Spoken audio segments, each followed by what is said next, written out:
You're a busy professional. You don't have time for fluff. You need strategies that work, and you need them fast. Welcome to Busy Pro Fast Wellness with me, your host, Alan Welch. We're here to give you science-backed hacks and actionable tips to boost your focus, minimize friction, and maximize your results.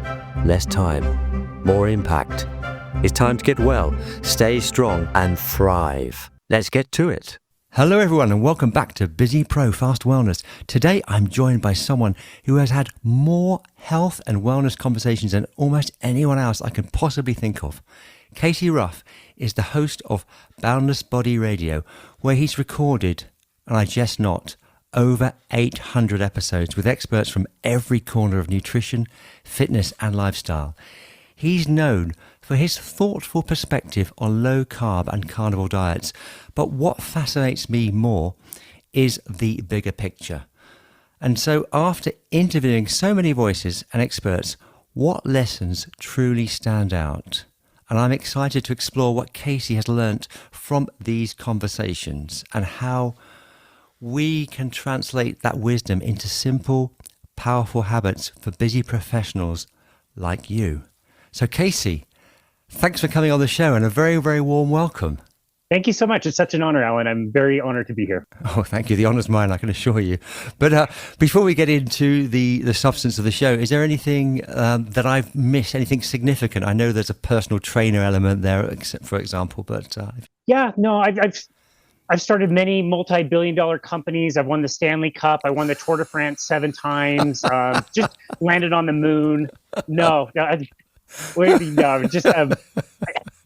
You mentioned the podcast and all the episodes we've done, and we were starting our business, and we got into a cadence of making releases every Monday, Wednesday, and Friday, and I've kind of stuck with that. And if you do that for a few years, you end up doing several episodes, and I've been very fortunate to chat with many wonderful people around the world. Yeah. So not a huge accomplishment I was planning on.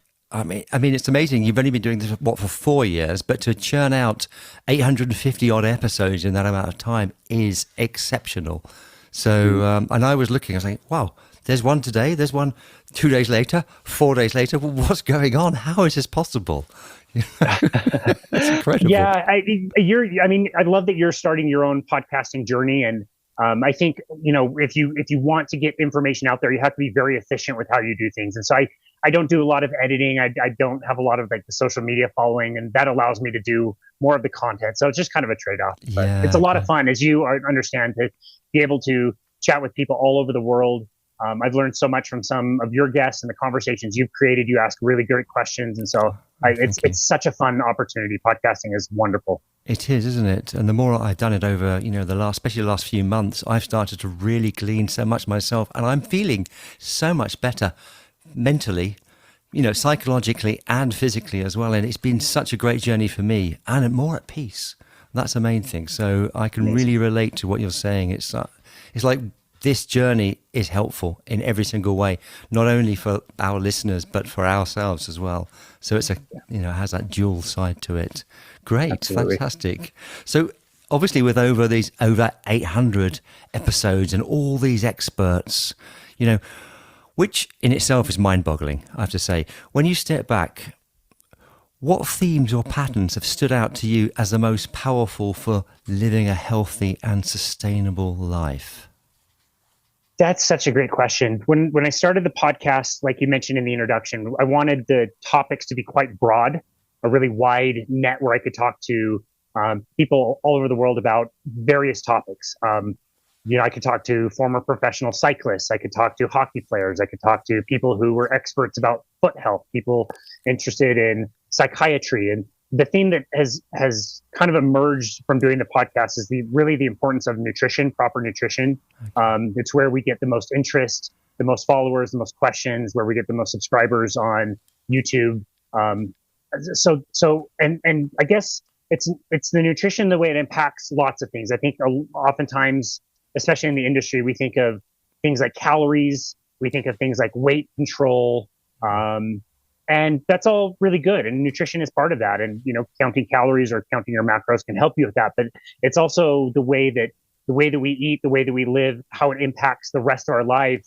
That is not just what our weight is on planet Earth, what our mass is on planet Earth. It's how we show up. What is our energy like? How How do we interact with people? What is our, day-to-day depression, anxiety? All that stuff changes when you change your nutrition. And so that's been probably the number one theme of something really practical that's accessible for most people that can impact so many more things than just, somebody's weight and how much they want to weigh. Absolutely. I couldn't agree more with this idea of nutrition. For me, it's one of those fundamental factors that is often neglected. And I can't believe myself, from personal experience and having connections with the medical industry through pharmaceuticals, my family are very much involved in that doctors aren't taught. They probably are. Maybe they are now more about nutrition. I think that's probably coming into their curriculums. But it's just amazing that at that root level, that it's just been neglected over those years. So I can imagine that's such a powerful one. I mean, do you have one sort of basic concept that you can share with other people? What's the sort of minimal thing that people can do in order to help them with their nutrition? Great. That's a great question. I love it. And I would say it's funny you bring up the education about the doctors. And I always question whether that's necessarily a good thing or a bad thing, because they're not given much. And if they are given more, you wonder whether they're even going to be given more incorrect information and then be more firm with that incorrect information. And so it's almost interesting that they're not getting as much. And, maybe they're telling their patients to lose weight and they can't lose weight themselves. It gives them an interest to dig deeper into nutrition, and hopefully they find the right information. So that's just an aside that I wonder about. Minimally speaking, I think most people could be doing a better job of getting high quality protein in their diets. If you're asking for one simple thing that most people can do, I think that's something that people can do. Understanding that animal-based protein is far superior scientifically than plant-based protein. That is not up for debate. That's been settled for a very, very long time now.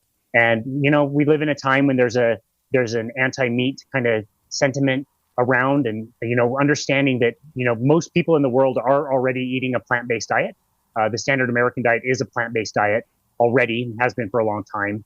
And it's clearly not working that great for a lot of people. So one simple thing that anybody could do is realize that animal proteins are very high quality. They're available to the body. They contain all the nutrients we need and nothing we don't. And if people just make that a little bit more of the focus, I think they're taking a small step in the right direction. Absolutely, yeah. Thanks for that. I mean, I did have a chat with a mutual acquaintance of both of ours, Casey Crowther, and we delved into this whole topic at great length. And that was fascinating in itself, because I learned so much from that in a previous episode of mine. But, I'm starting to sort of just shift off there. But obviously that could be difficult for some vegetarians and obviously vegans. So it's a very hard task for them to sort of make that change, psychologically. But, yeah, I feel for them for sure, because they're doing, generally speaking, vegan, vegetarian are doing everything for the right reasons. Yeah. And the problem is that it's incorrect on all of the reasons. It's not better for human health. It's not better for the planet, and it's not better for the animals either. And it's a tough understanding, and psychologically that is very, very difficult to grasp and grapple with. So I feel for that as well. Okay. Yeah, no, I get you. I hear you on that one. Thanks very much. And for me, it's like, obviously, we're both involved in I'm not anywhere near your level, of course, but we are involved in this sort of wellness industry, if you like, sort of from different perspectives possibly. But there's this whole thing of, there's so much noise around. There are so many gurus around at the moment, and there's so much advice in the health and wellness space that, whether it be from, the carnivore or to the keto, or from fasting to high intensity interval training, how do you personally filter out all the advice you hear and decide what's truly worth experimenting with? It is nearly impossible, isn't it? I mean, there is a tremendous amount of noise, like you said, with influencers and social media and things we're told, things in the media. It's nearly impossible. I feel for the normal, person out there that's just trying to do the best that they can. And maybe they do hear of an unconventional type of a diet, like a ketogenic or carnivore diet, and they think, wow, like I've tried everything else. Maybe I could try this. Yeah. And then they see some silly news article that says, oh, this is going to kill you of a heart attack. And it's not based on any science. And the person probably would think, oh, great. Well, I knew eating cold cereal and bread in the morning was better, so I'm just going to go back to doing that. It's confusing. It's tough. I will say, generally speaking, I would want people to see who is benefiting and who is making money on advice that is being given. If I'm consulting with somebody and I'm trying to say that they need to train with me several days a week, they need to be on my particular meal plan, they need to buy my line of supplements, they need to commit for 6 months or a year, I would question that.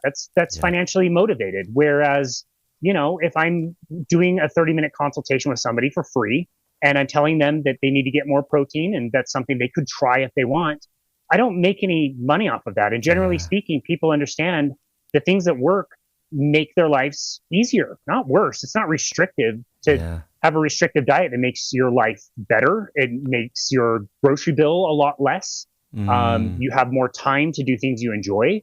Same with strength training. If you're constantly doing workouts all the time, you're not going to be able to have the quality of workouts to actually get you the results you need. I would make more money, Alan, if I said, hey, I need you to work with me 5 days a week and pay me for each one of those 5 days. Yeah. I know already that's not the most effective thing. That's going to wear you out and make you tired and eventually, crash out. But while you're training with me, I'm going to make a lot of money. Yeah. Well, what if I tell you actually the most effective thing is to do a really good high quality workout, and you maybe only need to do that for 30 minutes once or twice a week. I make less money, but you're going to get better results. And again, the point of anything in lifestyle is not to be a pain. It's not to be a hassle and make your life worse. The point of all of this is to be happier, be better, show up in your life the way that you want to, get out of pain, lose body fat, move well, play with your grandkids. Like there's so many other things. And so you mentioned an experiment, and I love that you mentioned that. When we talk in science about the different grades of studies that are done, the highest quality study that we refer to as a randomized controlled trial, where we take two groups of people, we change only one factor, keep all the other factors the same, follow those people for a very long time and see what the differences are. That's the only way that we can prove causation in science. And unfortunately, that's kind of a farce in nutrition. You're never going to get that. But the poorest study that we refer to in science is something called a case study, or an N of 1, where N is just one person. So if you go out and eat more protein and you feel better, that's nice. And I like that for you, but that's not scientifically validated that because you ate protein, everything got better. But guess what? For you, that's your life.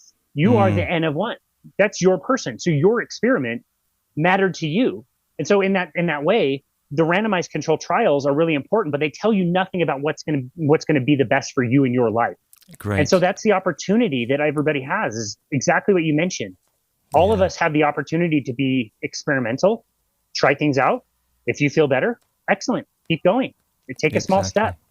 If you don't feel better, regardless of what people say, then you can try something different. So I love that you put it that way. Yeah, thanks so much. Thanks for that. And also two of those key sort of points that you've just made from what you just said as well, this idea, this concept of following the money. I mean, I think we've been there before, somewhere along the line, not too far distant past. I can't remember. No idea. So I was like, it's such a simple thing to do. Who's making money from this, and who's benefiting? Yeah. And the other thing was this concept of what works for you might not work for somebody else, and it's what really works for you. That's what you should take away, because there is no one size fits all notion. And it's so important that people realize that, and not just follow, I'll follow that because this is a narrative that I'm supposed to be following at the moment. It's just, there's a lot of myths and a lot of mendacity involved in all of this, so that's for sure. I would totally agree on that one. Yeah. But if we were to go beyond this whole concept of nutrition, because stress and recovery play a huge role in performance. And what practices have you seen, either personally or from your guests, that work best for quick stress relief and that long-term resilience? Another really great question. I love it. There's so many different practices that people can implement in their lives. If you're asking for something quick that's accessible to everybody, I mean, I just saw this tip a few days ago, but understanding that the effect that breathing has on your nervous system and slowing down your exhales in particular can really help to bring you in a more relaxed state. Yeah. Our nervous system has two kind of hemispheres, and you're more predominant in one or the other depending on what's going on. And so we call the one the fight or flight, kind of fight, flight, or freeze. It's the sympathetic system that activates when we need to be alert and awake, and we need to get ready for something happening. So that's the one side. And the other side we call the rest and digest. This is the parasympathetic side, which is the chill time. This is the relaxing time. This is the time that the body can use resources to digest food. And so the idea, neither one is bad. They're both really good. So the sympathetic is what you want to have during the daytime when you want to be up and alert. You want to be scanning the land for any predators or opportunities for hunting. Yeah. It's activated a lot by the light that we have. The big blue light in the sky helps us to activate that sympathetic system. Yeah. But then as nighttime comes, that should kind of slow down, and we should shift into the parasympathetic side so that we can relax, we can unwind, we can tell stories about our days. I think that's why a lot of people are drawn to Netflix at the end of the day, so they can, have some storytelling in their life and, take that on, and it helps them relax. It's a really great time to eat and digest your food properly. And it's like you said, it's not that one is worse than the other. We need them both. It's just we're more throttling in general the sympathetic side versus the parasympathetic side. So anything that can bring you down in that relaxing phase, especially in the second part of the day, can be really helpful. So, I mentioned breathing, getting blue light out. If you do choose to watch Netflix, you can wear orange tinted glasses that filter out the blue light. That can be quite helpful. Anything in general that helps you feel relaxed. I've got a sauna that I get in every single night and just spend, 15, 20 minutes in there and just reflect on my day. Some people choose meditation. Some people feel like grounding, getting their bare feet on the earth can really help. So there's lots of different ways, but I'm glad that you focus on that, because we as a society, we are way more activated in the sympathetic side of things. And then we try to add so much to that with complicated workout programs, and we're not recovering enough and all that stuff that you mentioned. So I think it's really important that we focus on relaxing and getting into that parasympathetic state. Absolutely. I mean, that makes me think about the importance of keeping everything as simple as possible. I mean, a lot of what I'm trying to do with the podcast as well is to find very simple exercises that can be employed with. I think the last one I did, there was a breathing exercise as part of the movement that I inserted into the exercises. And I've covered some of the breathing stuff. And in fact, I was speaking to a guest recently, Dr. Andrew Fix of The Code, a very good podcast. And he was talking about what wonderful breathing exercise which I'd heard on Andrew Huberman, Dr. Andrew Huberman. And it was just this idea that you breathe in as much as you possibly can, and then you think you're fully, and then you take a little extra, and then you sigh out very slowly, and that seems to really work, Great. As an exercise. Yeah, so it's just a little tips like that are wonderful. So I'm very much into the breath. We don't call it breath work, according to Dr. Andrew Fix. Call it breathing, not breath work, because work seems to contain that idea of it being arduous, in the. But it's important to have that mixture of when you can get out, you can feel energized, and then also to take it down a few notches and get into that space.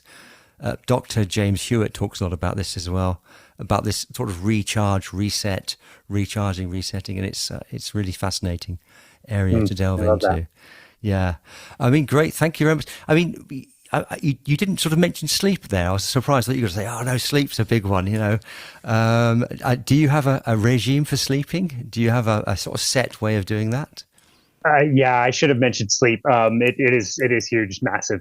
And the good part is, the setting yourself up during the daytime can help sleep kind of take care of itself. So if you're doing some of the tactics that we described earlier to get into that relaxed phase, it should help you with your sleep. And so I do have a routine. I eat at a certain time before I go to bed. A lot of people find that to be really helpful, so they're not actively digesting food right before they go to bed. Like I said, I've got my sauna. I sit in at night right before I go to bed. I just feel like it's a nice way to kind of heat up my body before it naturally kind of cools down on its own. That helps give me good sleep. And I mentioned grounding earlier. Something that I've experimented with is a set of grounding sheets. that is literally plugged into my outlet, not the electrical part, but the grounded part. And you can test your outlets in your house. And it's just a little thing that snaps onto the sheet. And I have to say, like, my sleep has gotten much deeper from using these grounded sheets where you're literally connected to the earth, electrically, if that's the right word. And yeah, I, it was a simple set of sheets that I decided to try, and I noticed a difference in my sleep as well. So, again, people can experiment with those kinds of things, but the sleep is so important for setting you up for having a good day. And by the same time, again, the day prepares you to have a good night. And that includes, what we talked about with the sympathetic system.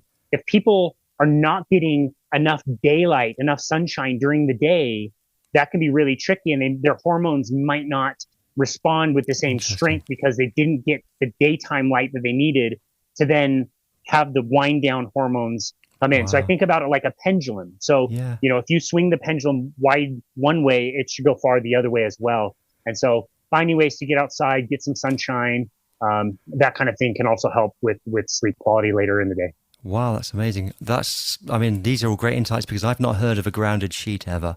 And obviously the idea of not having enough sunlight during the day, that can be effective. That can negatively affect how you might reside at night. So that's really very great. Thanks for that. Thanks for sharing these things. And it's interesting because as you've been speaking about taking the saunas and things, it's like anything. If you keep doing that little activity, that becomes a habit after time, doesn't it? And I've noticed that with my own, and I've gleaned so many things, and some things haven't really taken off, but other things I've persisted with, even if it's been a little bit against the grain, after a while, it becomes that easy, consistent habit, something that I can easily employ on a day-to-day basis. Whereas there might have been some resistance at the beginning, but sometimes it's quite decent just to push through. Other times it's easy because you think, I can do this, and it's just natural, or it might be fun. So therefore it doesn't have that sort of side to it, which makes it really relentless and against the grain, so to speak. But great. Thank you. Thanks for sharing all of that. And, this whole thing of the podcast as well as a wellness practice, because having done 850 odd episodes, you've spent hours each week in this deep conversation. Do you see podcasting itself as a kind of wellness practice, a way of learning, connecting, and maybe even keeping your own mental health tip-top? Yes, I've never been asked this question in this way, and I absolutely love it. So I appreciate the question a lot.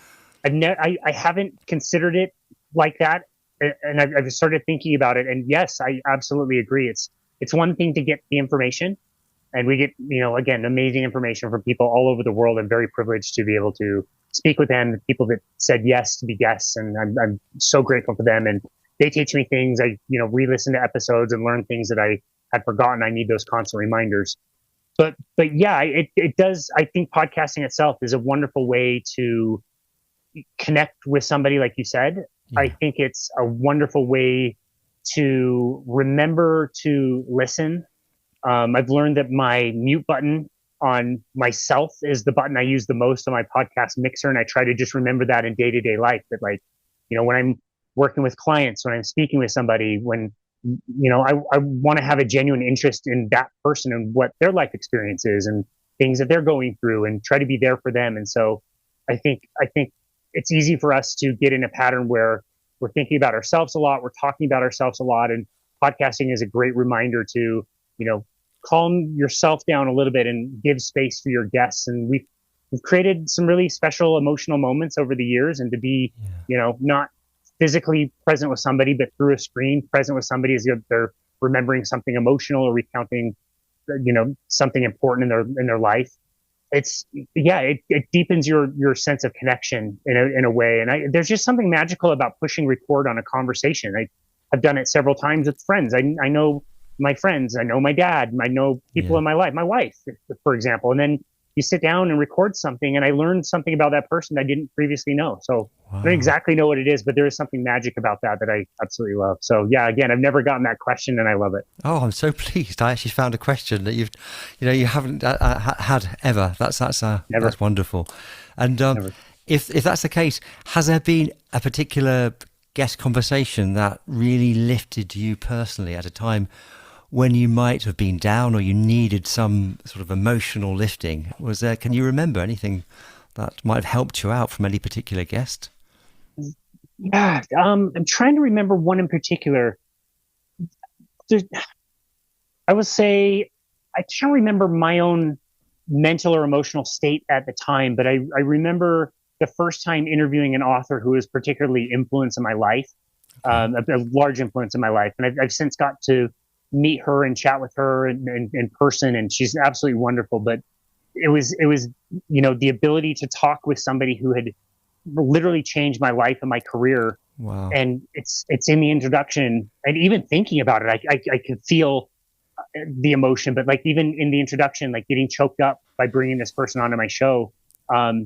Man, it's those special moments that you think like, what am I doing talking to this person? Like, yes. I've got no business speaking with them, and they're giving me their time. And again, somebody that has completely changed my life. I can say that's a standout moment that really just got me flying high for a long time afterwards. Oh, and even to this day, like I said, can make me feel a little bit of that emotion. Yeah, no, having listened to some of your podcasts as well, quite a few of your podcasts over the last few months, there's definitely, you have a great connection with many of the guests, and I'm learning things as well. I mean, there was one recently on the harmful parts of dye, and I'm thinking, what the heck is this? Because I was thinking about dye in the genes, etc., which apparently can be poisonous. But I learned so much from that, the dye in food and things, from that couple that you interviewed, who were friends. You'd interviewed them before, but that was fascinating to hear that podcast and on their journey and their documentary making, which was really enlightening for me to find out that. And of course, it brought us back into the whole arena of nutrition, which is not the best in certain Western countries. So I have to bring up something which came into my head now. I'm kind of got the spontaneous side, but I went to the United States in 1980 for the first time, and I was a child. I won't tell you how old I was because that will give my age away. but I was visiting my godfather, who's lived out there for since the mid-70s. And there was this advert that's always stuck in my head, and it was Frosty's Lucky Charms. And I was thinking about this advert recently because it was one of those things that is so, the jingle was so infectious. And it would go, Frosty Lucky Charms, they're magically delicious. And I thought, I'll add up there, but magically pernicious.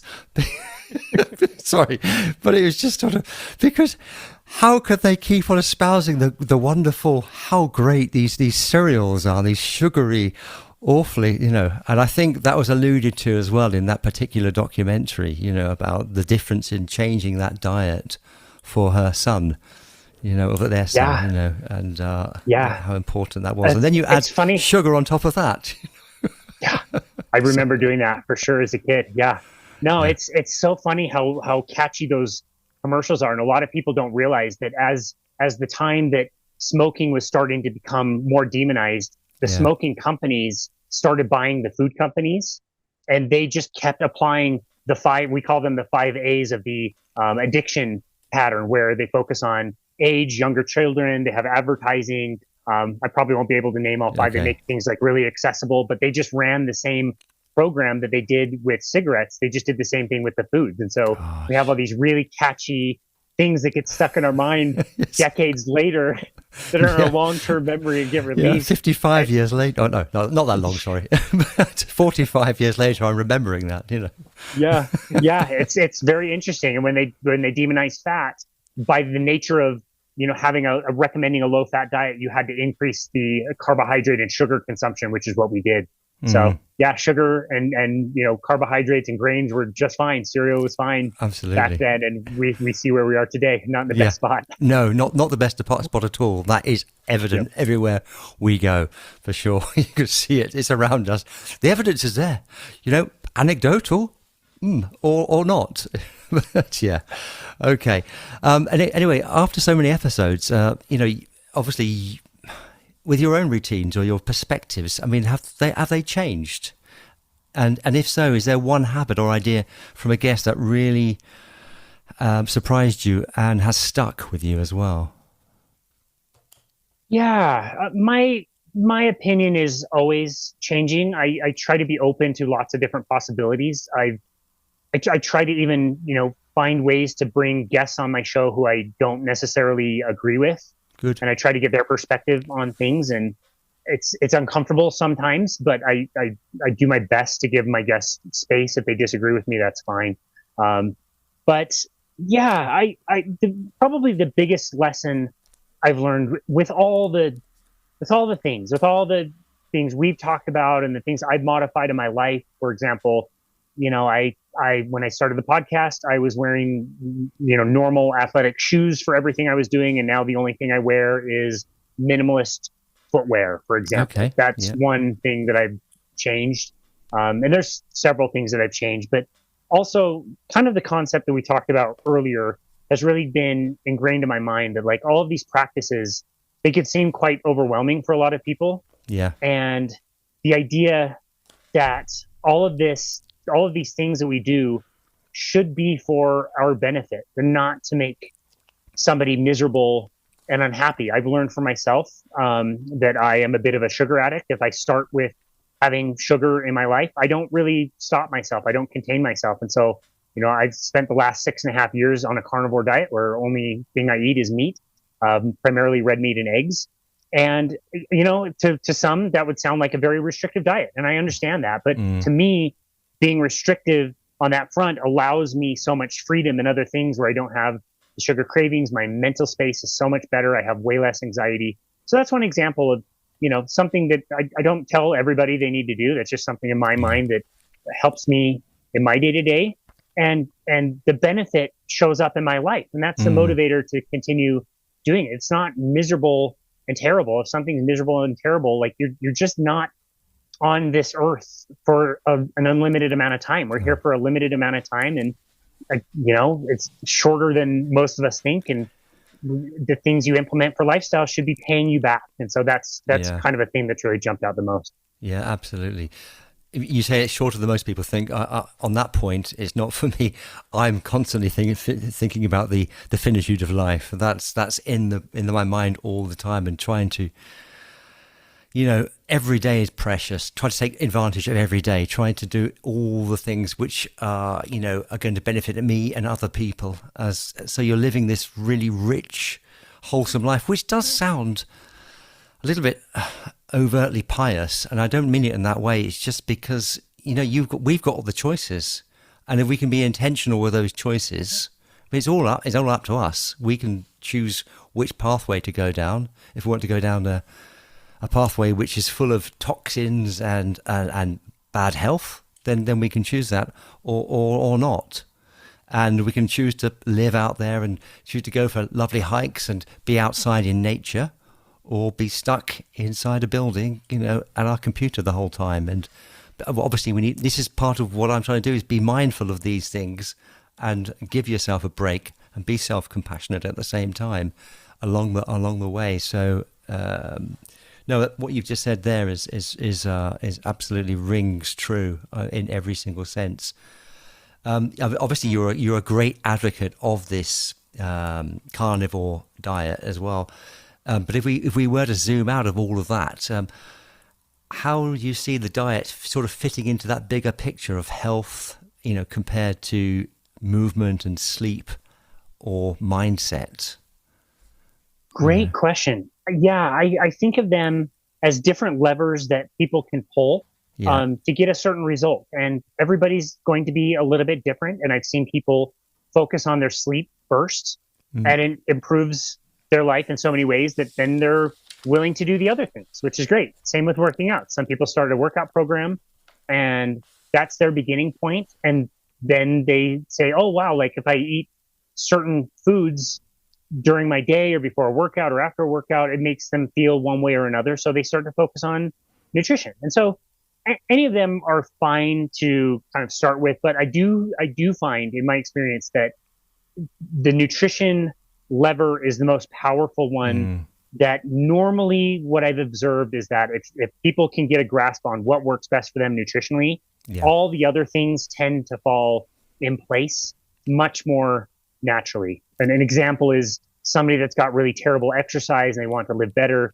You know, we might start by saying, let's see if we can get you more energy with better nutrition. And let's not even worry about working out for now. We're not going to work out. Let's not do that.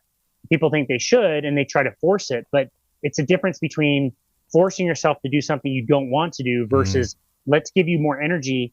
And over time, people naturally have so much energy they want to work out. They enjoy working out. It's hard to stop them from working out. So any of those topics and things that you brought up, I think are important to address, and some will motivate people more than others. But in my opinion, the nutrition one is the one that if you start there, you can get the most wins downstream from that. Fantastic. Really, really good. Great advice. It's making me think about when I was younger, for example. I used to drink a heck of a lot, and I would compensate with the excess amount of drinking with running. But it was really, the running was allowing me to drink ridiculous amounts of alcohol. I mean, I'm not talking hard liquor, I'm talking, beer and wine here. But nonetheless, it was still an excess amount, and it was on a daily basis. But it was like, I have to run to compensate for that. I mean, it's really not the right way around to be doing it. It might have been better to have cut down drastically on that and then been even better at the performance. I mean, I was really kind of massively into running in the past, but it was a way of allowing me to drink more. Really, if I'm honest, I wasn't at the time. I was just like, well, I've obviously got to. Otherwise, if I don't run a lot, I'm going to get fat because of all the drinking and not particularly great nutrition either. I hasten to add, I mean, far too many carbs, far too much pasta. Which I know there'll be runners out there saying, oh, you need to take those carbs. You have to fuel up with those as much as possible. But Good point. No, what I do love about really what you've done is that you haven't, you're not constantly pushing that. You are saying, well, you can try these different things, try, minimizing, getting down to a low amount of carbs if you need to, mix it around, experiment what works for you. And that's what I've found really useful in what your content has, it's churned out over the years, as opposed to sort of evangelizing. No, this is the way to do this, which is really not the best thing to do, I don't think. So great. And obviously thinking about moving forward in your Boundless Body Radio, because you've obviously built up a massive body of work. You've got a huge archive of wisdom. And so what questions or areas of health do you still feel curious about and want to explore more deeply? That's probably quite difficult to answer that, isn't it? It is, yeah. It's interesting when you look back at the journey and you realize the things that you were interested in or learned about that was never the intention. They just kind of came up more naturally in your life. Yesterday I did an interview with a woman who works with pregnant women doing workouts during pregnancy. There's a lot of controversy on what kinds of workouts you can do, and she's learned that exercise is amazing for pregnant women, and anybody can do it and should do it. And again, it's a little bit controversial if you listen to mainstream advice, but talking to her, she became a doula, which is somebody who does, primarily, she basically is like a midwife where she's with the person going through the birth. Oftentimes that can be like a home birth where you're giving birth at home versus going into a hospital. Yeah. And it was a similar kind of thing when she was learning about exercise and pregnancy, how it helped her in her life. She started a business and helped women do that. Then she became certified as a doula and is in birthing situations, and that's a situation she never could imagine that she would ever do. Right. Okay. Wow. But it was taking advantage of the opportunities that took her to that space. And when the opportunity arose, she decided, like, yeah, I'm going to embrace this. I'm going to learn about this. I'm going to be curious and be observant. And now she is into something she never could imagine that she would be doing. Yeah. So I think about that similarly.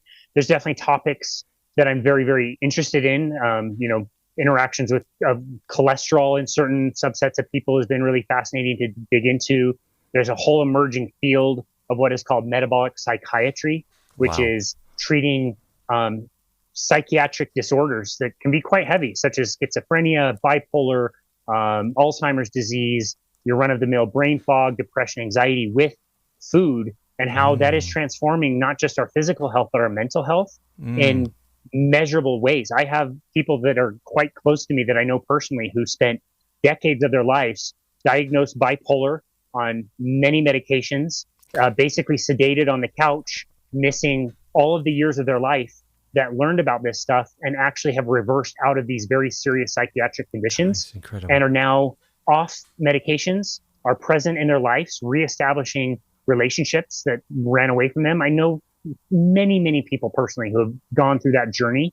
And it was through food and proper nutrition that got them there. And so, of course, that emerging field is absolutely fascinating. And, how the research is panning out as far as eating disorders and all the things that we've already mentioned. So there's definitely interest, but I'm also trying to stay as open as possible to whatever possibilities are out there that could come my way that I can take advantage of. Oh, brilliant. Yeah, I mean, you've hit on a point of just remaining as curious as possible and taking advantage. And, you've had this opportunity to speak to so many experts and obviously glean so much information. And then, as you say, you might not think that would be a particularly interesting topic.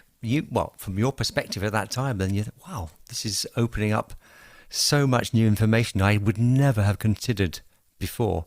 So it's always a little opening, a little door, a little shed of light, which could, a chink somewhere along the line, which could take you off down another path, and you'll learn so much in the process, which is brilliant, of course, because you've talked a lot about nutrition and your podcast and a little bit today, but obviously you're feeding your mind, excuse the pun, but that's what you're doing at the same time, which is also have that great, I suppose, in a sense of, well, I'd like to think, I mean, I'm not a doctor, I have no scientific background, but I'd like to think that would help with longevity in your mind, your brain, because if we're going to live into our 80s and our 90s, we want to keep our faculties, or as my neighbour's 104 across the street. Excellent. And she's firing on all cylinders. She's amazing, in France over here.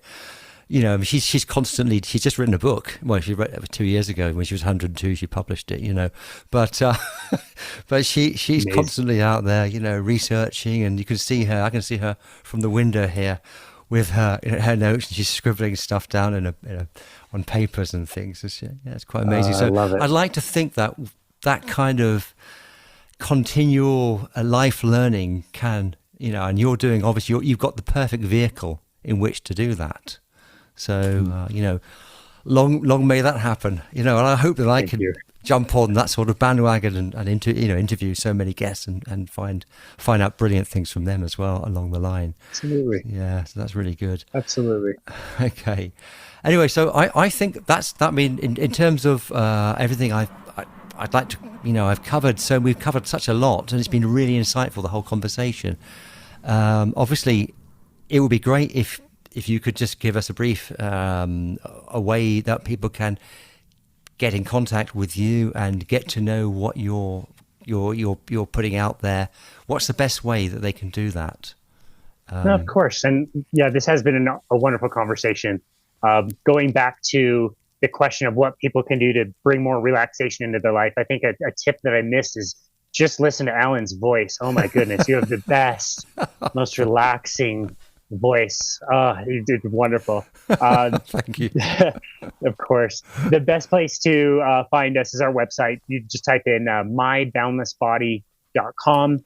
Everything is there. If you want to find our social media, the podcast will be there as well. Our YouTube channel is there. There's other resources such as newsletters and blogs and There's a seminar series that I taught in my neighborhood last year that came with lessons and, different materials that people can download and meal plans to try and things like that. That's all free. We don't charge for any of that. So that's all on the website where people can find all of that stuff. They can also, the first thing that they see is a book now button, which anybody around the world can book a time to chat with us, chat with me about anything related to health, fitness. If anything from this conversation piques someone's interest in something, it's just a nice way to have a good chat with anybody around the world. And they can do that. It's a complimentary thing. It will automatically sync up with your time zone. And all of that can be found on the website, which again is just myboundlessbody.com. Brilliant. And of course, I will leave those in the show notes anyway, all the links, as many as I can possibly sort of find along the way. But I will say, just having this conversation with you, that it's so wonderful that you have this an amazing humility that you would talk to so many people, from the experts, from people that have got a story to tell. And there's so much humility on your side. So I really do appreciate that. And that's a lovely characteristic to have. And I really, that's just so great to be able to chat with you for this time. So I'd like to give, a huge thank you to you, Casey, for sharing all of your wisdom along the way and for joining us on Busy Pro Fast Wellness. And I'm going to be signing off now. Unless there's anything else you would like to say along the way? Anything else? No, this is great, Alan. Brilliant. Thank you so very much. It was such an honor. Okay, thanks very much to all the listeners. And I'd like to say just to anybody who's out there, all three of you, until next time, keep experimenting, stay curious, and remember, the smallest consistent habits can lead to the biggest changes. Okay, thanks. Goodbye to everybody. Goodbye, Casey. Goodbye.